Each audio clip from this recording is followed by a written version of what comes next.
Well, good morning, good afternoon, everyone. It is with some enthusiasm and some sorrow that I stand before you today to offer my full support to the last remaining candidate in the BC NDP leadership race, my colleague and friend David Eby. This has been a difficult road for everyone, some challenges along the way to be sure, but I am confident that the work of the table officers and the executive of the BC NDP have been thorough, have been exhaustive, and Elizabeth Cull, who has been a member of the BC NDP for decades, took her job very seriously and came to the conclusions that you're all aware of. Those were presented to the Apodori campaign. They were an attempt to rebut that. There was an appeal that was delivered. It was rejected. The executive made a decision last night, an executive that's led by an Indigenous man, a lawyer, a former chief, Aaron Shumahetsa. 80% of the executive are women. Almost 50% are people of color. So this is not about back rooms from the 1960s. This is about contemporary British Columbians making decisions in the best interest of the province. I'm proud of the work they did, and I'm proud that David Eby will be the next Premier of British Columbia. For anybody that has questions in the room, please make your way over. First question today is Richard Zussman, Global News. David Eby will become the province's premier without having to go through a full leadership race. He will have not presented a platform. He will largely not have any mandate from either the members or from the province itself. Should British Columbians be comfortable with someone in that position becoming the premier of the province?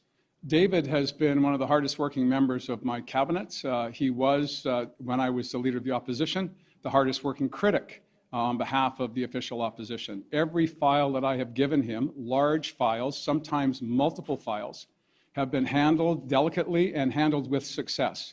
The success we had in bringing down costs at ICBC are a direct result of the work of David Eby. Exposing the corruption and the money laundering that was so rampant in British Columbia before our government came to power was a direct result of the work of David Eby. We worked together to transform election finance laws, to make sure that the moneyed people could not buy elections, to make sure that rules would be followed, to make sure that everyone had an equal opportunity. And I'm very proud of David. It was never about a new mandate. It was about continuing the mandate we were given by the people of British Columbia just 2 years ago. And were it not for my personal health situation, I would have been happy to carry on. I've made it clear that I'm not able to do that, and I am absolutely delighted that David has emerged, not with just the support of me, but the entire caucus, and I would argue the overwhelming majority of New Democrat members who were members because of the values that have been implanted in them over not just a few weeks, but over, quite frankly, generations. The BC NDP grew out of the CCF, the Cooperative Commonwealth Federation. Vaughan was covering politics when they were around. And so I'm confident that David will take that tradition, that fine, honorable tradition, and carry it forward as Premier. There are a group of members in your party who now feel disenfranchised. They feel they don't have a vote. They feel this is a non-democratic process. They may or may not have known that rules were broken when signing up to become a member. Have these people lost their voices here, and are you worried about losing the environmental activist wing of this party, either to leave politics or to go somewhere else? Not at all. In fact, one of the strengths of my government has been a continent-leading climate action plan. I was just meeting with the governors of Washington, Oregon, and California, and the three of them universally praised the work we've been able to do here in British Columbia, building on previous governments to lead the continent in bringing forward initiatives to reduce greenhouse gas emissions and to address climate change. So I'm not at all concerned about that. And with respect to being disenfranchised, members are members. There is no vote because one of the campaigns didn't follow the rules and was disqualified as a result of that. Next question, Katie DeRosa, Vancouver Sun.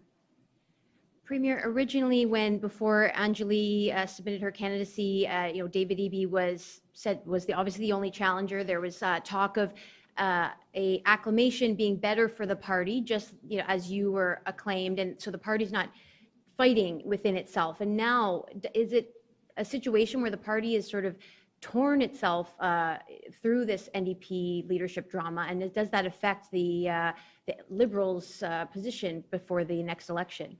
Well, first of all, I know that there are people who have been around here a while that have followed these types of races in the past, leadership races here in BC and across the continent. And I think of Patrick Brown, most recently, a Conservative candidate who was disqualified from his race at the federal level. I think of Aaron Gunn, who I knew, who played hockey with my son in Wanda Fuca. He was eliminated by the BC Liberals.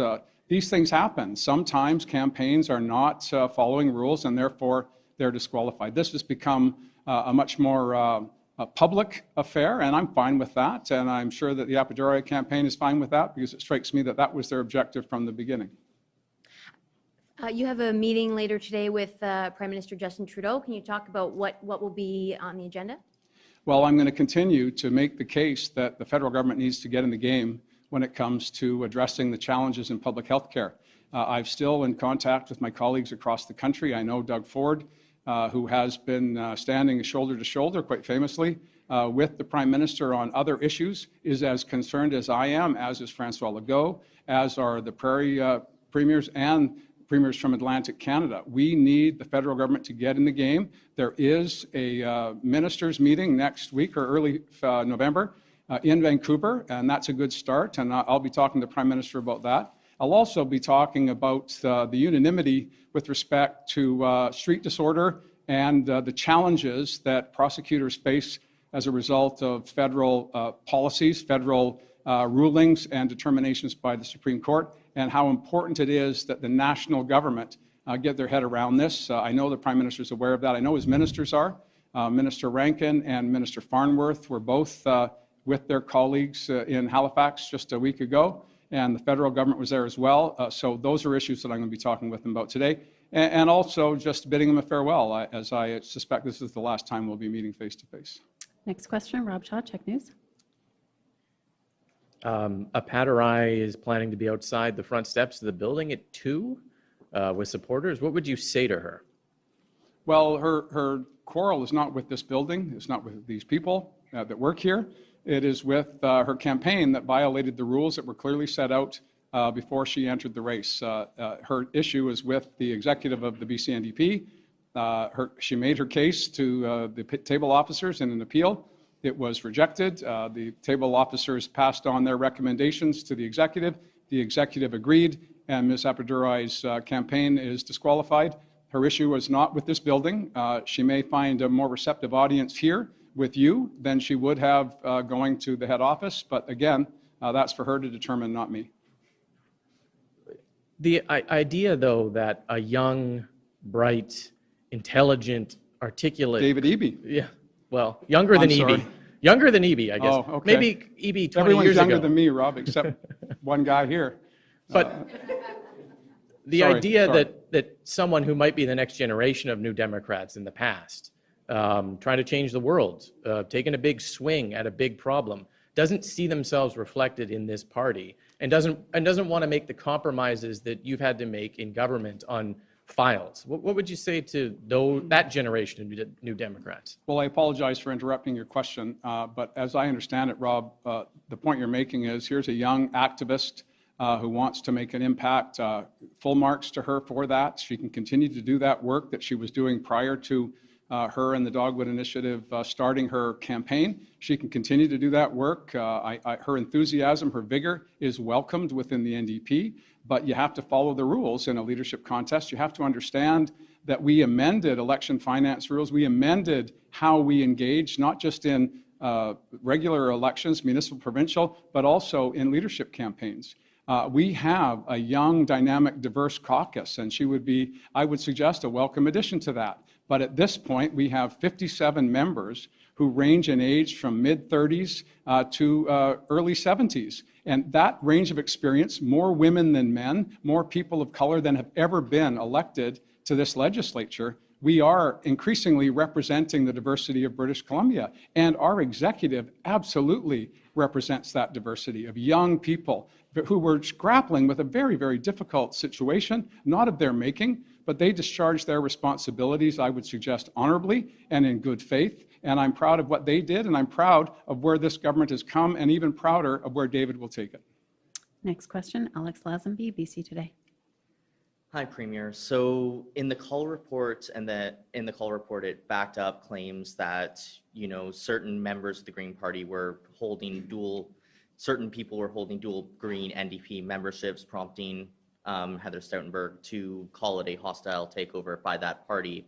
And also further saying that, the Greens could be putting their official party status at risk. What are your thoughts on that sort of terminology and on that process? Well, certainly Heather can speak for herself. She is the executive director of the party, the provincial director. I can tell you that in my constituency, the candidate for the Green Party's family are now members of the NDP. This is a recent occurrence.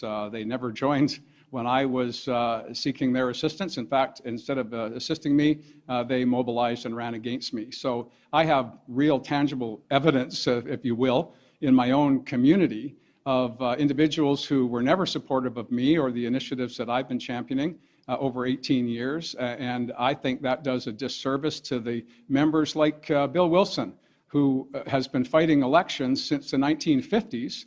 And to see all of that hard work taken away by a list that was designed by getting clicks on the internet is not, in my opinion, how we should proceed. And that was the conclusion in short form. That was the conclusion of the executive, and I support that. And in question period today, Sonia First Now called out the government for a lack of transparency and also for breaking promises that they made in 2017 around, party collaboration and across the aisle getting stuff done. What are your thoughts on those comments, and what would you say to Sonia in response? Well, I can tell you that Andrew Weaver and I collaborated together to bring forward the strongest climate action plan in the continent. We collaborated on a range of other issues during our time of the Confidence and Supply Agreement. We put in place an all-party committee to look at the Police Act, because these are not partisan questions. We need to make sure everyone is talking about public safety, street disorder, and how we can support law enforcement, how we can make sure we're putting in place the programs and the people to protect citizens across this great province. We just, again, struck the Health Committee to address the opioid crisis at the urging of the Liberals and the Greens. So I would suggest that Ms. Firstenow is being selective. If I don't agree with her on a given day, I'm not collaborative. If I agree with her on 5 days, then that's just an ordinary business. I can't speak for her. I'm not even going to pretend to try. Next question, Les Lane, Times Colonist. Oh, thank you. David Eby's been immersed in government issues for the last 5 years, as you pointed out earlier. Do you think he's got what it takes to concentrate on the party and the party membership and heal some of the obvious bad feelings that are percolating right now?